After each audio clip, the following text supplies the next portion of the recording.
Today on Business Growth Talks, what if your financial advisor was powered by AI and actually knew what they were doing? Today we're joined by Alexander Harmsen, a serial tech entrepreneur who raised over $30 million in venture capital, built AI systems for NASA's Mars missions, and is now reinventing how everyday investors grow their wealth. If you're curious about the future of AI and investing, this is where you need to be.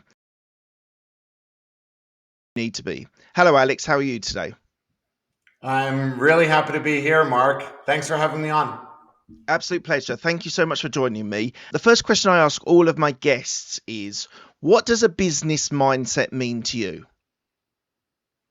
I think so. You talked a little bit about the fact that I worked at NASA, and I was very much considering going through this PhD route. And I think a big part of the way that I'm thinking about a business mindset feels anti academic, or it Okay. feels like tackling real, tangible problems in the world. There's absolutely value to the academic path and doing research and really pushing the boundary. I think if we're talking about business and having this sort of growth mindset, it's about trying to figure out of the tech that we've built, of these products, of the marketing, how is it actually benefiting the end user? With my previous company, Iris Automation, I think we were probably the first scaled autonomous vehicle company in the world to reach multiple regulatory approvals across about a dozen countries, actually scale out the tech, not just in an R&D phase, not just with government demonstrations, actually trying to get it out there into the real world. And that was always every single day the push internally. I think it's the same thing with the AI financial advisor that we've built now. At the end of the day, are people actually taking the advice, or is it just interesting to look at? That I think is that small difference there makes all the difference. So they say that theory is great, but you need action, especially as a business owner or entrepreneur. You need to action the things that you're learning, or it's just collecting information. We have it on podcasts and audiobooks and YouTube. We have all this information at our fingertips, but a lot of people are using it as entertainment, not as education. I think it's very easy for people to fall into the trap in that they feel like they're doing something because they're learning. And in reality, a lot of it is just infotainment. Mm. It feels good because I'm learning something from this video, and theoretically that should help me become better at my job, which should mean that I'm that much closer to getting my next promotion. If you actually say my number one goal here is getting that promotion or starting a business, it's probably way easier to just go for it directly. Start the company, just start coding, just start prototyping, just start talking to customers, just ask your boss, what exactly do I need to do to get a promotion? Yeah, And absolutely. this general idea of leveling up by taking courses and watching videos, probably 90% of the time isn't productive. And it's better to just go for it directly. I also Yeah. think that even a minute ago, when you introduced me as part of the podcast, there was something about being a visionary or some sort of like chasing those big ideas. Like I recoil a little bit hearing that, because I actually think what you need is both this very long-term vision and then just practically every single day, how do I take the next 3 steps towards this vision? Yeah. And so there's so many people I think that are just visionaries, and they are just, it's almost like they're living in the future rather than thinking about what that future should be and what they want it to be. And then every single day, just chiseling a little piece of that, of whatever that future they're building is. Yeah, amazing. Thank you for explaining that. Tell me one thing about your upbringing which reflects on who you are today. I think there's a few different things as part of the upbringing. I think I didn't come from a particularly wealthy family.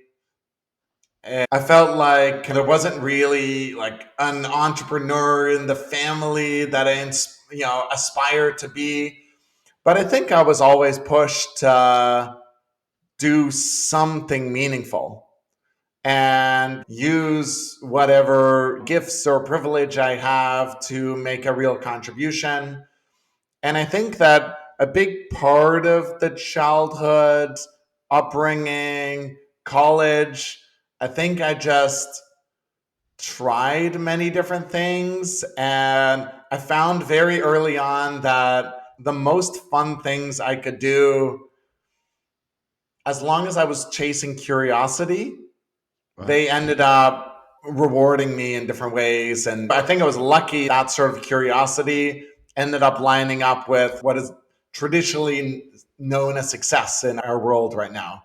Yeah. And so, Curiosity is an interesting one. I think it's something we've had quite recently on the show, is that whole idea as curiosity being a superpower. Do you agree with that? I like to think that I can find something interesting just about every single conversation.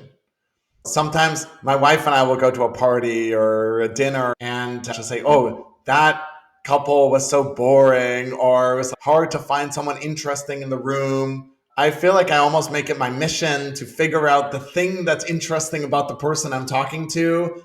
They've lived their entire life, right? 5 years, Yeah. 45 years, 65 years. They must know something that I don't know. I Yes. mean, they can't truly be boring. I can't know everything. They have lived experiences that I haven't lived. And so it's my duty to extract that from them and figure out like whatever it is that they can teach me. And it often leads to really interesting conversations, right? Because the thing that they're an expert in that I'm not is probably something they really want to talk about and they don't get Yeah. asked about very often. Or maybe it's considered boring to other people, but it's something that I don't know very much about. And then I also learn something. It feels win win.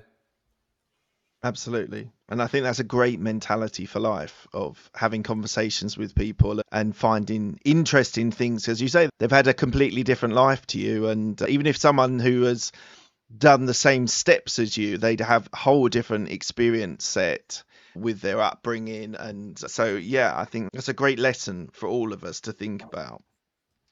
Why did you start Iris Automation?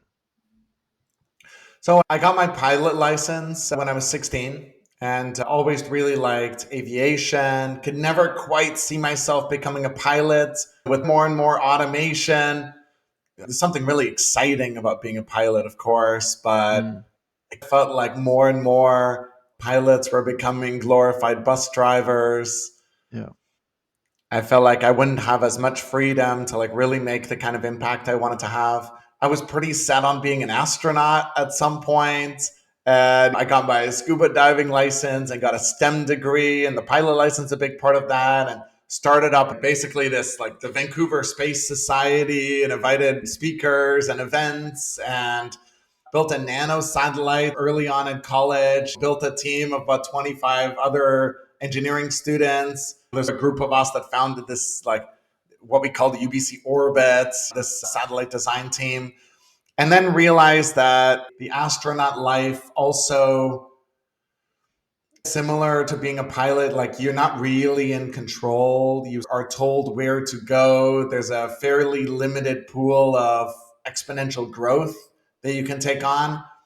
I can't wait to go to space. I'll get there eventually. I very much believe that, but probably on some private rocket at this point. And more, I came into robotics, automation. I realized my degree ended up being engineering, physics, and economics. And Wow. so at the end of the day, it's all about complex systems modeling, thinking about what's these chaotic, complex systems in the world. How do we turn them into something tangible that we can actually react to? Very soon, this is early 2010s, and neural nets, machine learning just becoming a major focus. And that Yeah. became extremely fascinating as a way to explain the world around us. And then worked in a number of different places, from MDA to Airbus to a little startup building package delivery drones in Silicon Valley. That took me all around the world, including like the Himalayas and doing blood sample deliveries in Bhutan. And then worked at NASA for a little bit and felt like NASA was the mix of cutting edge AI. It wasn't AI or even deep learning at the time, right? Sort of these neural nets, ImageNet, AlexNet, computer vision models of some of the smartest people in the world, combined with aviation. And we were basically building this Mars helicopter, this little drone that would land on the Martian surface and accompany the rover to actually just do some like aerial imaging and basically prove to ourselves that we could fly on a different planet. And ultimately, there were insights from working at this drone package delivery company, combined with what I learned at NASA, combined with just the fact that I wanted to do something at scale for myself, that made me think, and this is 2015 at this point, and I think that year Jeff Bezos announced this drone thing isn't hype anymore. We are going to seriously put money behind this. We're going to have 1 million drones flying in the US, doing package delivery, last mile logistics. It was a thing of the past. By 2020, 1 million drones, something like this. And I kept thinking that there's just certain pieces of that stack that haven't been built yet and are crucial. One core piece of that stack felt like these drones need to be able to see the world the way pilots do. They need to be able to detect and avoid collisions.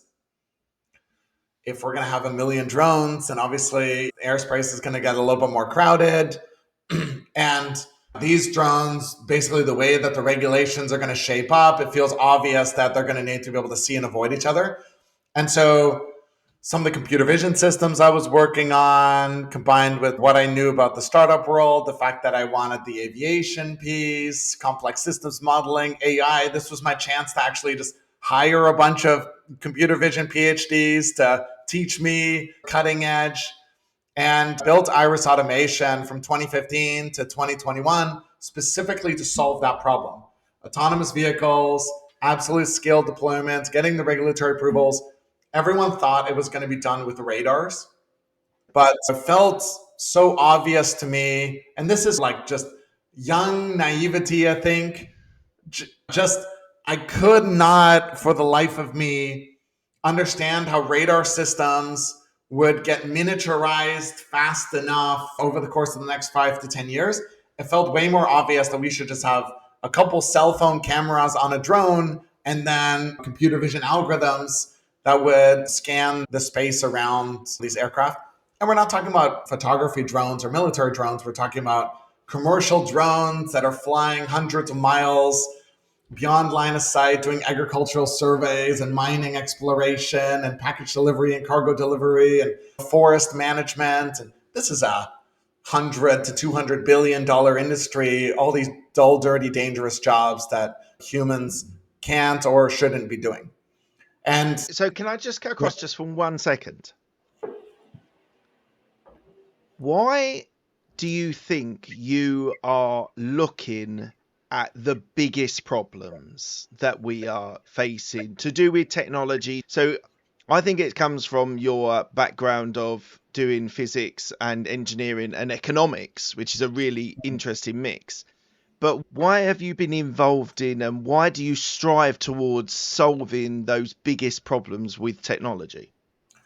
besides the fact that these are just the most fun problems to be working on, I genuinely think a lot of it, I think it sounds naive and simple, but I genuinely think that a lot of it just has to do with the fact that there's this curiosity and this itch and almost a challenge to myself to solve something like that. It feels, can I take some of the cutting edge R&D that exists right now and package it up in a way that solves an absolutely massive problem? I think there's some point along the curve at which in a couple years the tech will be good enough to solve this at scale, right? It will be robust enough, reliable enough. And I think there's a real talent to spotting that at just the right stage. You don't want to be too late because other people will have done it. You don't want to be too early because then you'll be stuck in R&D for too long. I think another part of it is that I feel a sense of responsibility to do things that impact billions.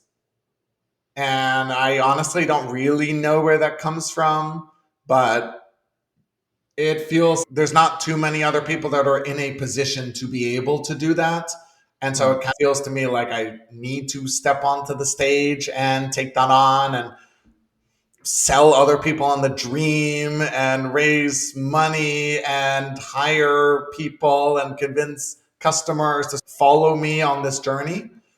And then I think the last piece of it, I think, is that it feels like just the highest personal growth vector. And I don't want to be in a race with other competitors that are really close. There's this Peter Thiel philosophy of competition is for losers.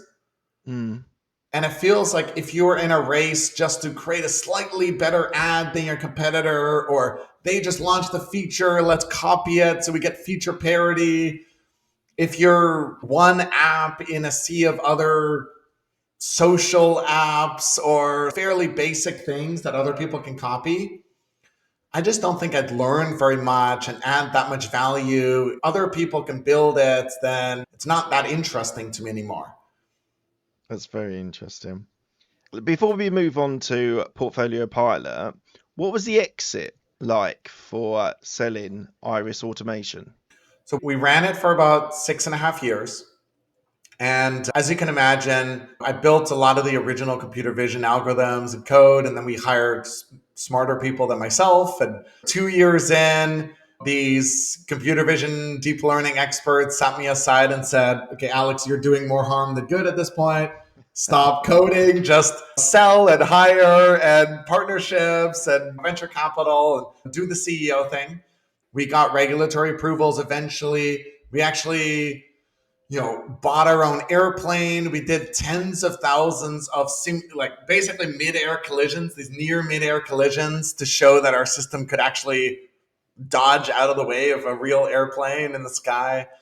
And then regulatory approvals, commercial sales. We partnered with Fortune 500 companies, got regulatory approvals with the FAA and Transport Canada and other civil aviation authorities around the world.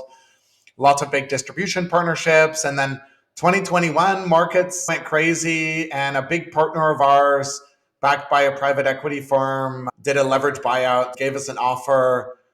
And one of these big board votes decided to take it and sell the company. And we basically had this regulated monopoly at that point. And the two companies together basically owned this space, this critical part of the stack. And I mean, it's fascinating. I learned a tremendous amount by it. A lot of big decisions of like, hey, finally, we have all these regulatory approvals. The tech works. We're seeing real scale on commercial traction. Should we just keep going and That's what I become was the going to next ask you. Boeing or Honeywell? Were you in that sort of, I can commit to this for potentially another 10 years to grow it, or is now the right time to exit? Absolutely. Huge conversations. It took a long time to get to this resolution.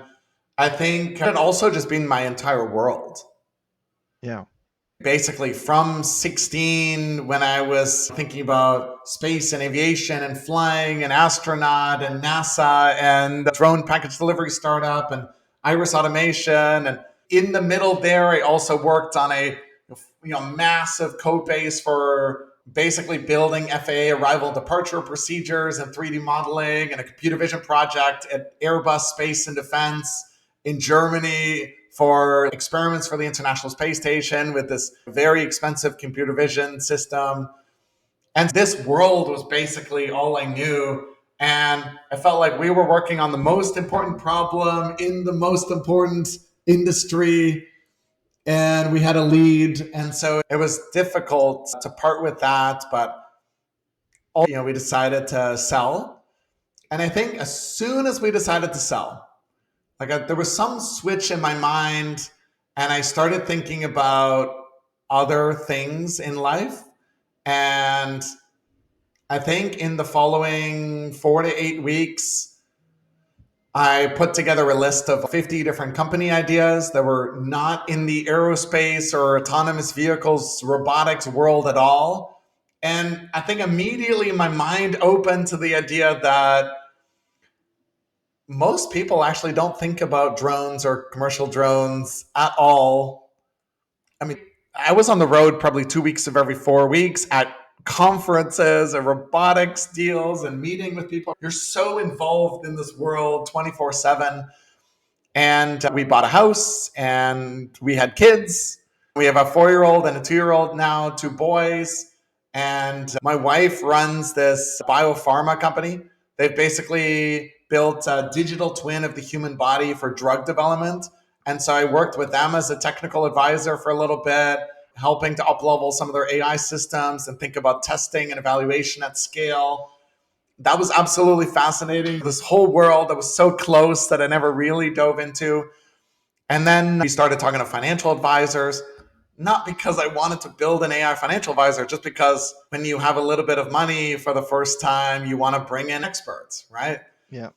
It became very clear very quickly that these financial advisors weren't the experts that they portrayed themselves to be. They were mostly just salespeople charging 1%, 1.5% to manage your money and put it into the same fund as the other couple hundred clients they're managing, and maybe an annual meeting to check in, maybe an email once in a while. And it felt to me like fundamentally there's something wrong here. I truly just did not understand how this $240 billion industry still existed. Felt so little value being added for the amount of value being extracted. Very quickly, it felt to me like, okay, there's this just absolutely unnecessary middleman layer here, and started looking at alternatives, and robo-advisors, I think, promised to change that, but they didn't really make a dent. I mean, there's billion-dollar industries there, right? And just these Gen 1 robo-advisors like Betterment and Wealthfront and Vanguard and Fidelity have robo-advisors. But it felt like lowest common denominator advice. It also wasn't very personalized. There's something easy to use about these platforms and to onboard to. But I don't think anyone really thinks that they've won and destroyed the human financial advisor industry. And then there's 1,001 trading tools and investing tools and signal generators and backtesting strategies and Wall Street bets and Motley Fool and CNBC and Bloomberg and news. And I also didn't want to just become a portfolio manager and actively manage finances. It seemed to me like the actual solution that should exist, and I was surprised that didn't exist, was let me take my real estate, my house, my crypto portfolio, my 401k, my 529, my wife's 401k, our Roth IRA, our cash accounts, emergency accounts, maybe stock options, my wife's startup equity, like a bunch of these different accounts, put them all together in one place, get some sort of unbiased analysis about like how efficient is that? Is it really properly diversified? Because most people talk about diversification as like a mix between stocks and bonds, but truly diversified, let me run a few simulations across historical crashes. What does that look like going forward over the next couple of years? Am I actually on track for retirement? Am I taking the right level of risk? Can I do something about tax optimization? But if you really dig into it and sit down with an actual expert, it feels inevitable that they will be able to find optimization opportunities for you. And so I think over the last couple of years, what's become clear is that as society, we're not quite ready for AI to manage our money for us. But the idea that you could use AI to find these optimization opportunities for you and give very personalized, specific advice, I think already tens of millions of Americans are open to that idea. Yeah. And that's basically what we built. What's one of the biggest misconceptions of AI in the finance industry? I think it's a good question. I think even just the way we portray Portfolio Pilot as your AI financial advisor feels a little bit misleading because we are not managing people's money. And so this is mostly a tool for self-directed investors. And so I think for self-directed investors, I think the most common way they might think about AI is thinking about reading earnings reports and balance sheets or scanning thousands of different companies and computing things at scale, or using it as a chat GPT to answer questions and get an expert in the room so you can ask it any questions. And I think that fundamentally misses the core value that AI can bring for most people, Which is what? which is personalization and proactive advice. And so I don't think you need Portfolio Pilot to research tax optimization strategies or figure out what the latest Tesla stock price is or explain to you what inflation is like you were a 5-year-old. Use ChatGPT, use Anthropic, use Google. If you know the right question to ask, then there's many tools out there to help you answer that. I think the main problem is that most people don't know what the right question to ask is. And I think most people are disinterested in this part of their life. I think it's very important to them. They know it's very important, but the idea of doing research or feels almost like pulling teeth or doing my taxes. Yeah. I don't want to spend time figuring out how to rebalance my portfolio. And so I actually think of everything that we've built, these hedge fund inspired models that you talk about, and the efficient frontier optimization, and the dynamic factor models, and multivariate forecasting, and this massive data infrastructure, and the recommender engine, and everything that we've built in the stack. It's possible that there's only one feature of our product that's really valuable. And that's once at the start of every month, we send you an email and we say, your May or June optimization suggestions are ready for you. Here's 3 things that you can do in the next 10 minutes to improve your financial health. And it should be. Hold on. Sorry. That is hugely valuable. Yes. If it absolutely. can say to me as a user, I get an email saying, we think you should redistribute what you're investing into this and that. I get that. Now, how are you? Don't get too technical, because most of my audience here, business owners, entrepreneurs, I have a fascination with tech. So I have maybe a little bit more than the average Joe. But you mentioned at the start about you've analyzed crashes and the performance for maybe the last 100 years or whatever it is. How are you, from an AI perspective, keep this very simple for me, how are you doing that you're analyzing the data that you're getting and then being able to tell me, for May, Mark, we believe you should redistribute your money that you've got in these different areas into these 3 things? Yeah. To make it very simple, if you think about what hedge funds do, hedge funds basically do 2 different things. One, they look for alpha, basically opportunities to make money, different things that they can bet on. Yeah. That's about half the business. The other half of the business is simply just portfolio management. Yeah. And they're thinking about everything from tax strategies to building more efficient portfolios, right? A lot of people think about stocks as a way to get returns and growth, and bonds almost like a break to give you some downside protection and guard against the crashes.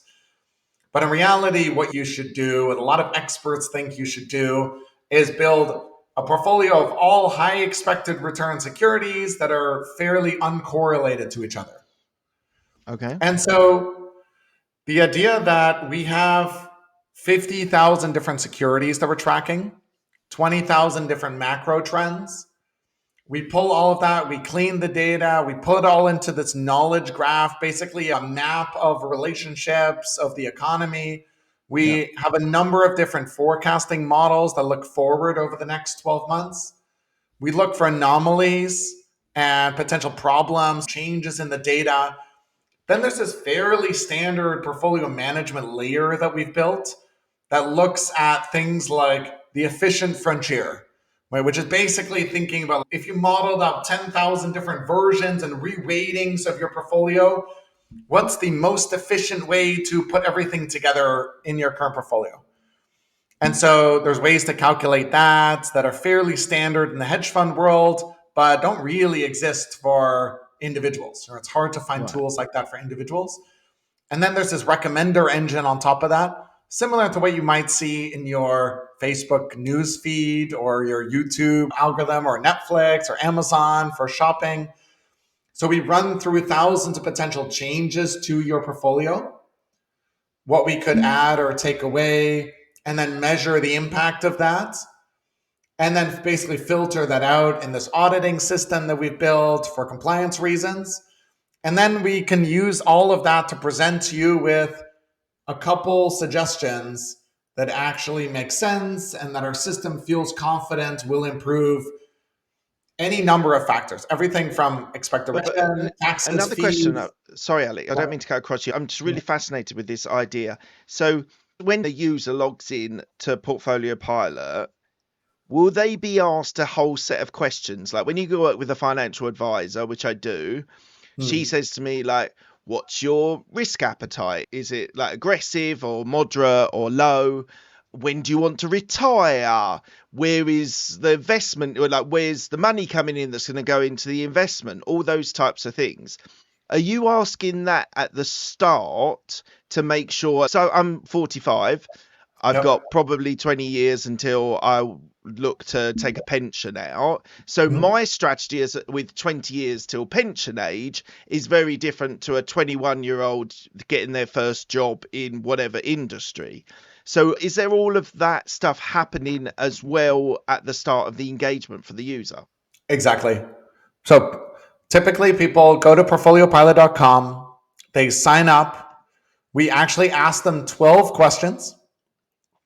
And everything what you just mentioned, age, risk appetite, goals, right? Some people, they just want a place to track all their money and just get unbiased assessment. How am I doing? Some people want financial advice and recommendations. Some people are looking to lower their fees or optimize their taxes. Some people just click it all, right? Give me everything. I want as many optimizations as your system might spit out.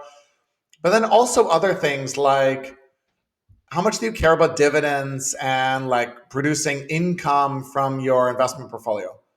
Some people, the only thing that matters to them, either because they're retirement, they love dividends, they're like using their portfolio basically as passive income for tax reasons. Some people really just want income producing strategies. And some people say, you know what, growth at all costs. There's different ways that we ask about your income, and even where you work matters. If you work in the tech sector and you have 70% of your portfolio in tech, that's overlapping exposure that you may not want to ask all these different questions. And then we ask you to import just one account. And it could be automatically connecting that through Plaid or Yodlee or Snaptrade, or setting it up, this read-only sync. Or it could be just a screenshot of your portfolio or copy and pasting from your account. We've made it easy to import. And then typically what happens, and this is 3 or 4 minutes into the engagement, we give you a full report and assessment and say, this is where you're at right now. Here's your score. Here's whether you're on track or not for retirement in the course of the next 20, 35 years. Here's what's working. Here's a bunch of opportunities for you where things aren't quite as efficient as they could be. Here's how you benchmark against your peers, other people that are moderately aggressive, or other 45-year-olds, or other people at this current net worth. And then you can add more accounts, or you can sign up to get financial advice, all these things. But absolutely, that this idea of personalized financial advice means that we need to ask about your life. And at first, and basically every designer we talk to, every product manager we talk to says, Alex, there's so much friction here at the start of this product. You need to figure out how you can eliminate these questions. The crazy thing that we found in testing is that every new question we add increases our retention, engagement, completion rates because it feels personalized. It feels like you're doing it for me, not for a demographic or anything. You're doing it for me. So I think that's amazing. Do you use Exactly. platforms? So in the UK, we have 212 and Vanguard. Does someone just get advice to what they need to do? Because we've had someone on previously that was literally, you have your own platform that you're investing in, but we will give you advice from scanning an AI sort of, it's similar to you, like different platforms, different areas, different geographies, different locations. Do I still need a platform to invest, or does that happen through Portfolio Pilot as well? Yeah, so we like to think of ourselves as independent, no human bias. And so you take whatever accounts you have right now, your retirement accounts, education savings, brokerage, crypto, real estate, whatever, and you Yeah, attach to the platform. And then we give you advice, and you can add that into a draft portfolio, and we'll build an order execution list for you, like a cart to go and check out. And then we'll send you to Vanguard to actually go and execute the trade. who would you say your ideal client is? So we have people from 19 years old to 79 years old on the platform. But I would say that typically what we're most focused on is 30 to 50-year-olds. It's people with a net worth of, say, $100,000 to $5 million. Right. Not super wealthy folks that have private bankers and Yeah. lots of private equity, but also not people just getting started in their journey. You know, this net worth includes your house and retirement accounts too, Sure. right? It's not just your sort of liquid and investment money you're playing with. It's people probably starting a family or buying a house or getting married, sort of these pivotal moments in life where they're thinking, I probably should do something a little bit smarter than what I'm currently doing. Or people that have a bunch of different accounts now Yeah. for whatever reason. They're aggregating all the accounts, seeing how I can rebalance these things. It's people that are digital natives, right? They're comfortable with online banking, Yeah. comfortable connecting accounts, uploading statements, curious about AI. And then I think fundamentally, they're self directed investors already. We're not really trying to win people over from financial advisors. I think if you have decided you want to go with a financial advisor, then good on you. There's a lot of people I think that are right on the edge. I Yeah. don't know if it's quite worth it to pay the 1%, 1.5% fees, potential conflicts of interest. Mutual funds have fees. Maybe I should switch over to doing it myself. But the idea of truly just jumping into the deep end, doing it all yourself and no guidance, I think is scary for a lot of people.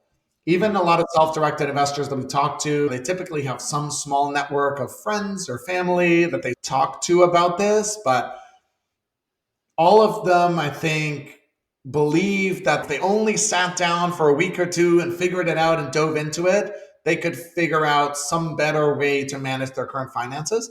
And so the idea that they can just connect it to Portfolio Pilot, we basically do 95% of the work, we give them a bunch of suggestions.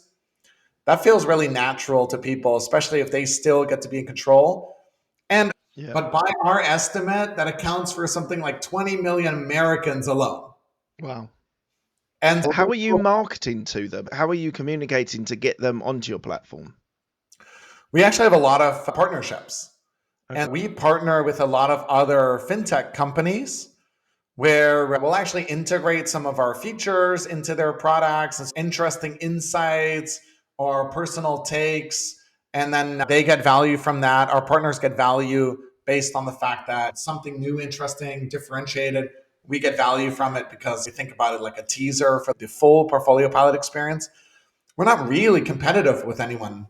Right? There's a lot of research and data out there, and then there's a lot of execution platforms like the brokerage accounts, Yeah. but no one really in this decision making layer of the stack. It feels like it's missing. There's a lot of white space. So we can Yeah. partner with many people on the research and data side of the business, and we can partner with a lot of players on the execution side of the business.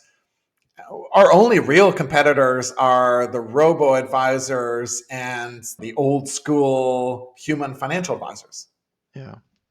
There's word of mouth as well, right? Yeah. Our single best source of new users is Mark telling his buddy, hey, I think you should check it out. Why not get a 2-week free trial, full assessment, a little bit of advice? Our hope is that the platform just pays for itself. We could explore this. I feel that we've only really scratched the surface of this platform, but we have to move on, unfortunately. It's the same 6 questions to all of my guests, quick fire questions, but they don't need a quick fire answer. First question is, what's the best decision that you've made? The different decisions along the way. And I use this weighted decision matrix approach for real crucial life decisions. Should I start this company? Should I take this job? Should I hire this executive? But I think in reality, the most important decision is probably my wife. And I think in reality, it was like a very easy choice. Nice. And didn't need the weighted decision matrix. And I mean, the company she's running is fascinating. She's an excellent mother to my kids. We have great conversations. But I think the thing beyond anything else is just like she holds me to this like crazy high standard and continuously pushes me, and she calls me out on things and helps ground me. Yeah, that's I get that. My wife is a very grounding element. So I run businesses, and you get excited about something new or something different, and my wife very much keeps me grounded. And I think that's a great way, especially for entrepreneurs, because we can get drawn into new exciting things, and actually that sort of grounding I think is super important. All right, next question. What's the best piece of advice you've been given?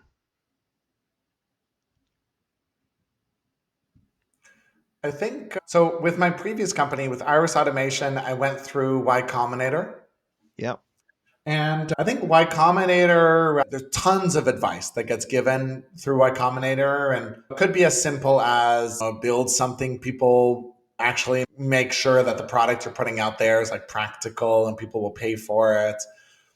But they bring in all these speakers, and I don't know who exactly it was. It could have been the Coinbase founder, like one of the Airbnb founders, something like that, right? Like one of the Yeah. sort of most successful YC companies. One of the founders came in and spoke to 100 of us in a big room, and we had dinner afterwards and conversation. And I don't even know if this was like his exact message or not. But one thing that really stuck with me was that I don't know if I'm actually that much different than this person standing on the stage. The only real difference is that they just did things every single day a little bit better than me, a little bit more consistent. They've been at this for 8 years, 10 years, and it's clear that they show up and just they improve themselves and they improve their company 1% every day. Yeah. And there's just this maniacal focus on just a little bit better than every day. If everyone else shows up with 80%, they show up with 90%. And I think it's just a small edge compounded over 10 years is the difference between having a quote unquote regular job and running a $10 billion company. Yeah. I truly Amazing. don't think there's more to it than that. It's the consistency, showing up every day, getting better 1% every day is an Exactly. Just amazing doing a mantra little to bit do. better, improving a little bit every single day, and just putting in a little bit more every. Yeah. Next question. Who's the person that's helped you most in your career? Honestly, I can't think of a single person. There's been so many great mentors along the way. I think that there are people that I've hired that have taught me things. There are investors that I've learned a crazy amount from. There are just advisors that have pushed me. My wife, my kids, mentors in university. I like to think that it's been a lot of just surrounding myself with interesting people and then trying to learn from them I don't know how satisfying that is as an answer, but It's yeah, absolutely I think fine. it really just every couple of years, like there's someone new. I also like to think that every 6 months, I'm basically in a different role as a CEO of a startup. So your role changes. It never really gets, and like I never get to the point where something gets boring because at that point I automate it or hand it off to someone else or it Yeah. becomes part of some process that doesn't make sense anymore. And I'm constantly trying to seek out experts at whatever the current frontier is Yeah. currently facing is like the biggest problem. Tell me about a regret that you have. I don't have many regrets. My life has gone pretty well, and I like to think that most failures have been learning opportunities. I would say there's probably people along the way. So if I think about regret like this, then probably a lot of it has to do with what did I do in startup number one with Iris Automation that I'm not doing this time around in startup two, right? Right. Lessons learned from all the mistakes we made in Can startup you give me an one. example? I think we wasted a lot of time in the first 3 years of Iris Automation. It's amazing looking back and what we managed to do, but I wasted time on the wrong people, I think. I probably should have fired people or ended some of the relationships earlier. I think we didn't talk to customers nearly as much as we should have. We did a pretty massive pivot sort of year four of the company where it was we spoke with customers and it was pretty clear that people wanted this computer vision collision avoidance system. And we spent all this money and time building that. And then we brought it to people and said, okay, now pay for it. It's time. We've built the thing. We've proven it out. We tested it. We built simulations. And they said I wanted the collision avoidance system, but what I really want is the regulatory approval that comes along with having the collision avoidance system. I Right. want to be able to fly beyond line of sight more than a mile away from an operator.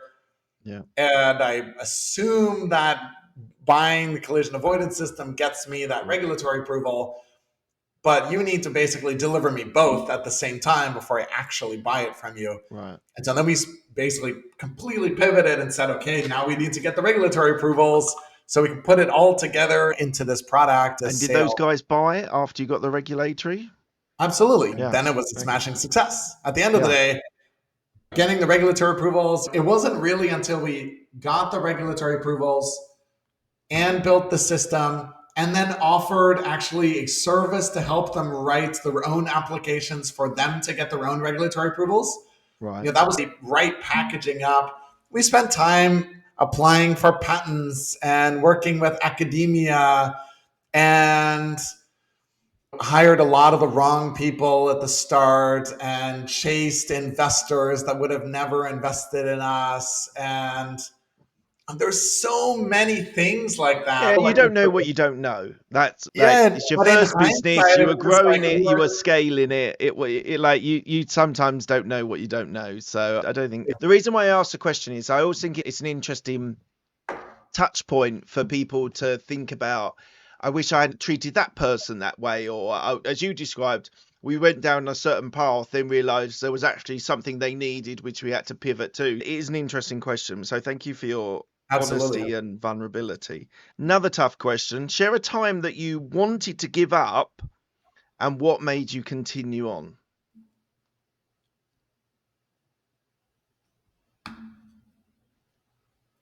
I think a moment like this, we basically spent all these years building and realized that people still weren't going to buy it. I think it feels very similar to climbing a mountain, seeing the peak ahead of you and your climbing partner. We're a year away, we're 6 months away, we finally did it. We hit this internal goal, and the system is now ready. And then actually going out to sell it and realizing that you're just at the base of the next peak. Yes, you have to go down a bit to go up to the next one. I had to hire a regulatory team, and I ended up spending a lot of time in DC after that. And we basically did a tour across the country, different testing sites, and invited people from the FDA, FAA. And we started partnering with Fortune 500 companies because they had a lot of weight and added a lot of credibility and were crucial to getting the regulatory approvals. We hired lobbyists in DC to help us with getting meetings with Congress people to help speed things along. It was almost a completely different business that we were building. Yeah. It was a completely different mindset. We had to redo all of our financial projections and raise more money. And in hindsight, absolutely brutal. And in the middle of it, felt like this was the only choice. And I honestly think there was just like a certain momentum, and we had already committed at that point. And so it was hard to do, but we had to do it. We needed to go through it. Next question. Tell me something that most people don't know about you. I actually think most people don't know that I have kids, and I think would be surprised by just how much time I spend with my kids. Nice. Like, I actually feel like there are many people that I talk to that, one, I'm fairly young. And so I think that's a little surprising, that I have a 4-year-old and a 2-year-old already.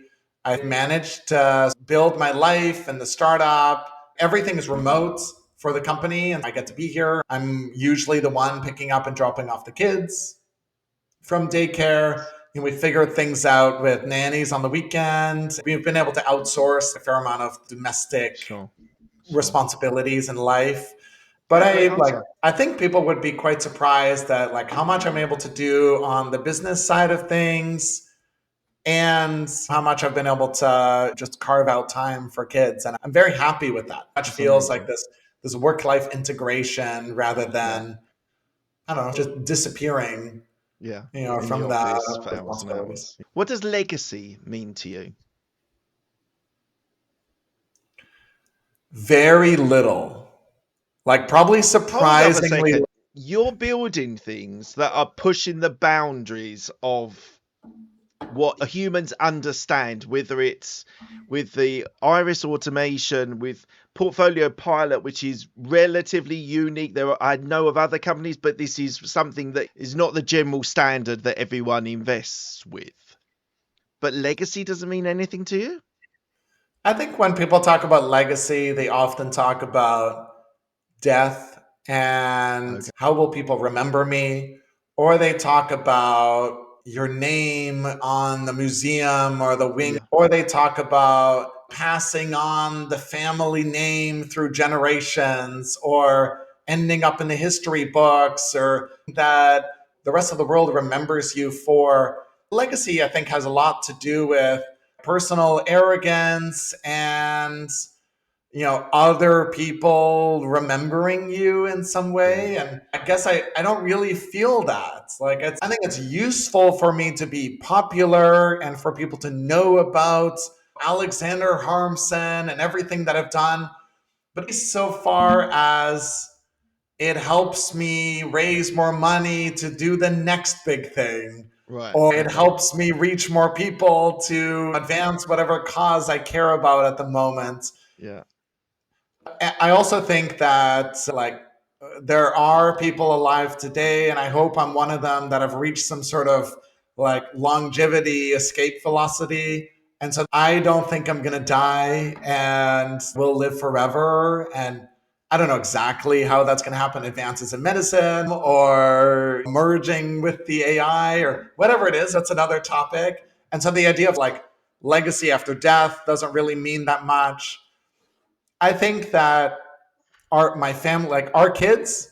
So my wife and I decided that our kids are not going to have a hyphenated last name, take my last name. They're not going to take my wife's last name. We actually completely made up a new last name for our kids. Wow. And so there's not really this like long-term passing down the family name, part of the legacy. I like to think that my kids should be able to build their own wealth. And so I'm not amassing a fortune to create some intergenerational family wealth. And so at that point, what does legacy mean? I think there's some selfish part of me that would like to be remembered down the generations like Alexander the Great, Napoleon. But I don't know. If that happens, I think it's more important that it happens because I helped push humanity forward, a few steps in a way that otherwise wouldn't have happened or wouldn't have happened as fast. Amazing. And lastly, where can people find you if they want to find out more about you and your business? At the end of the day, I would love for people to just sign up for and give portfoliopilot.com a try. And then we're fairly active on Twitter or X, and follow me at Alex Harm is my Twitter handle. Thank you. Thank you so much for your time. It's been absolutely fascinating, really fascinating hearing your story and your journey. And look, thank you so much for your time today. It's been a lot of fun. Thank you so much for having me on. Pleasure.